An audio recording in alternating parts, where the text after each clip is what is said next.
In this lesson, you will learn about the zeros of quadratic function.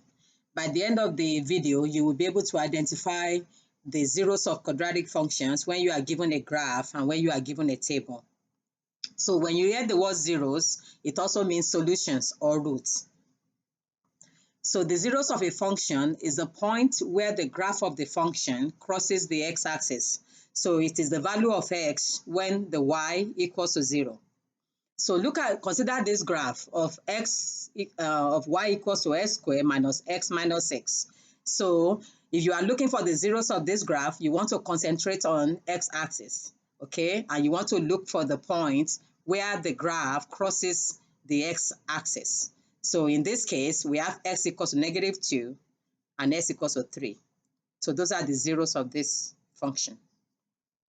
So example 1, which of the graph below represent the equation of, with the roots s equals to -2 and s equals to 4. So here you will find the keyword roots.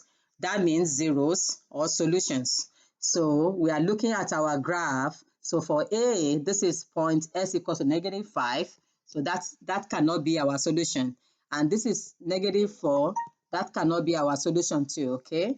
But look at C. This is -2 and this is 4. So our function crosses the x-axis at this particular point. So the answer is C.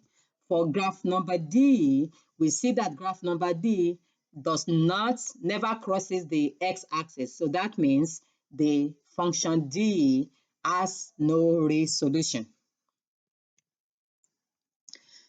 So the function y equals to x squared minus 8x plus 16. So this is example number 2. So you are given the graph of y equals to x squared minus 8x plus 16, and you are being asked to find the values of x when